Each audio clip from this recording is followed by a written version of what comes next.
We've all failed at some point, but what if we could reframe failure as a prerequisite for success?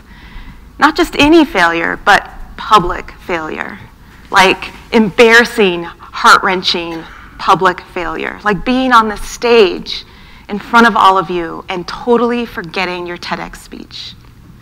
Failure. Thank you for laughing. If we can reframe failure, maybe we can open our arms and accept it. My daughter just got her first F on a test. I remember those days. And she's good at everything. She's one of those kids in high school that you just hated because she didn't really study hard and would complain about this test and, oh, I did horribly, I'm gonna fail. And she was that girl who got the top grade in the class. But this time she didn't. She really did fail. Because it was her first time getting a low grade, she was mortified.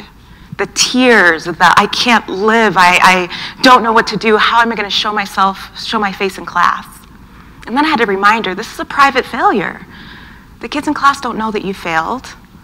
Talk to your teacher, let's figure it out.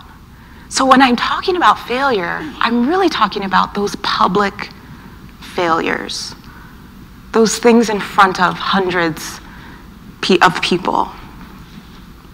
There's a woman by the name of Elizabeth Blackwell, and she was in England in the 1800s, and she applied to medical school and was rejected 29 times. As a woman, she was not allowed to enter any of the medical schools. As she kept reapplying and getting rejected over and over again, she became the ridicule of her entire town. Imagine if back then we had social media. Imagine the memes that would be created about her. The social posts, the tweets, the nasty comments. But she faced all of that. Finally, people would tell her, you know what, you should probably pretend to be a man. What if you dressed like a man and changed your name and tried to get accepted that way? Again, ridicule and shaming her. She finally got accepted to Geneva College, Medical College in New York. But it was a joke because the men on that board thought if we accept her, they'll make her life miserable. They didn't think she would stick through it. I know a little bit about failure, myself as a mom, as a woman of color, as a corporate executive, and as an entrepreneur. Some days I feel like failure is actually my middle name. There was one period, this was my very first public failure. Back in college, I was a cheerleader. And during a big game, we put up a pyramid, which we always did. And sometimes it fell, which it did in practice. When a pyramid falls, you put it back up again.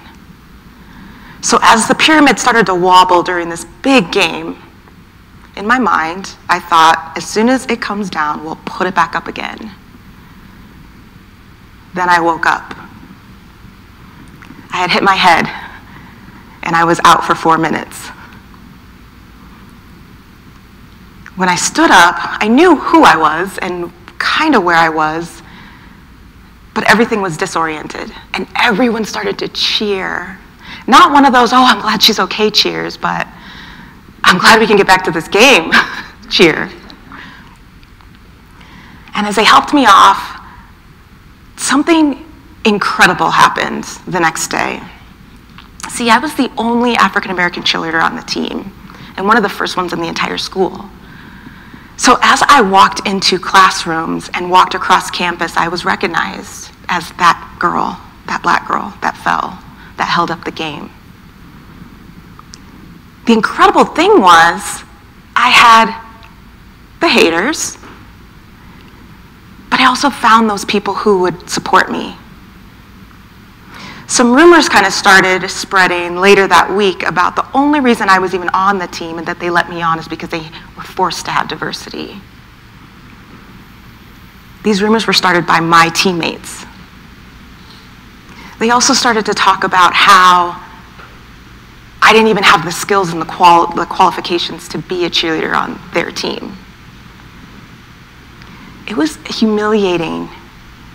But two things happened in public humiliation in front of thousands of people. One, because it was public, aides, allies, cheerleaders were able to come to my defense and actually support me. And did you know that cheers and chanting is actually louder and spreads farther than boos? The second thing that happened was in the overwhelming pressure and humiliation, the weight of the failure actually multiplied and added weight to any success I would have after that. Like I said, that was my first failure, public failure, and there would be many following. As I graduated from college, I internshiped at the best advertising agency. I got a job. I started to do some amazing, cool things. I got married, I had kids. And at one point, I even left my job to start my own company, an international successful company. And everything kind of came crashing down. My marriage failed. My son was diagnosed with autism. My company went under, all in a matter of a week.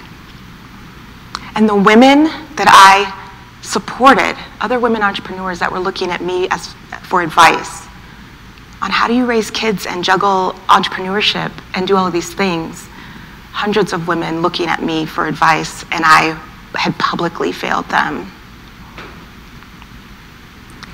Going back to Elizabeth Blackwell, she ended up being the first woman to receive a medical degree in the United States. She then went on to become the first woman to open up a private practice. Elizabeth also created a school, a medical school just for women.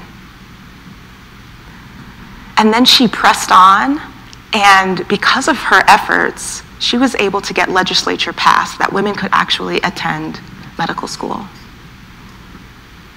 Because of her example and her persistence, her sister then later became a doctor. Again, two things happened. Her cheerleaders were able to come to the forefront. She was able to have allies and support. Major medical figures, men, came to her assistance and helped her to launch the medical school and a second one in London.